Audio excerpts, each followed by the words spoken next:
Jipai Ukriska Gospel Kile Benda Shaki Chai Ben Riu Bana Poki Pai Lo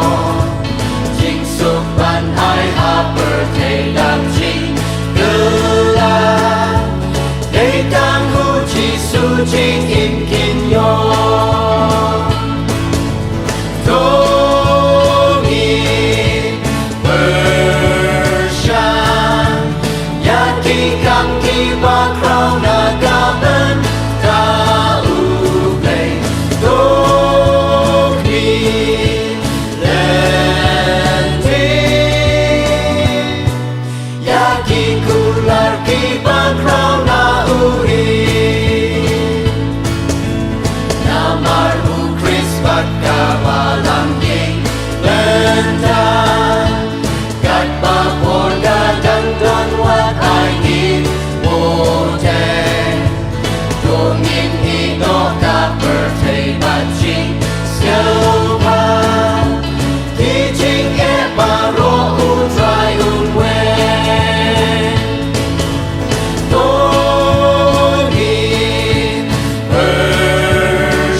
Don da gawai pat ka kerteng ya kabal ai pok ka beneng light na ka kerteng ka jong ujisu ya ka badai ban yaro ka jing rai ka bad kendai pun riu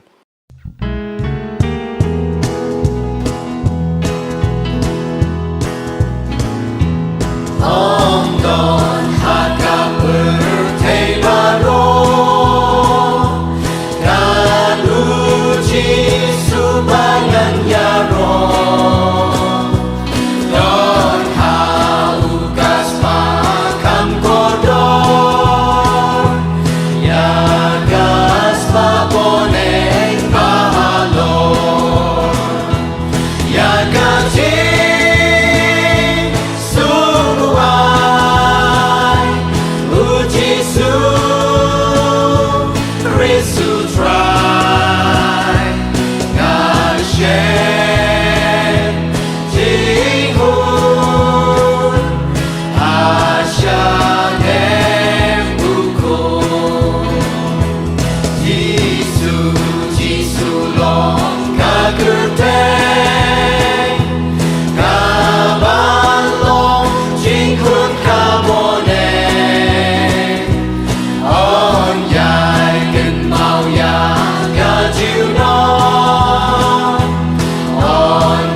ai ngan yai ruai halagarta Jesus pa bom jukut yenga tang shapang u Jisu ka jing ryan rus pa khat pra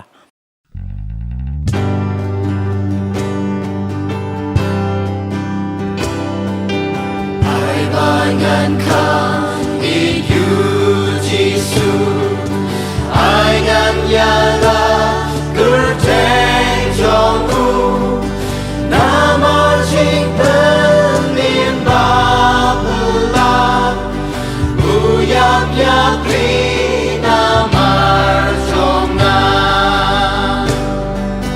dan siapa Yesu dan siapa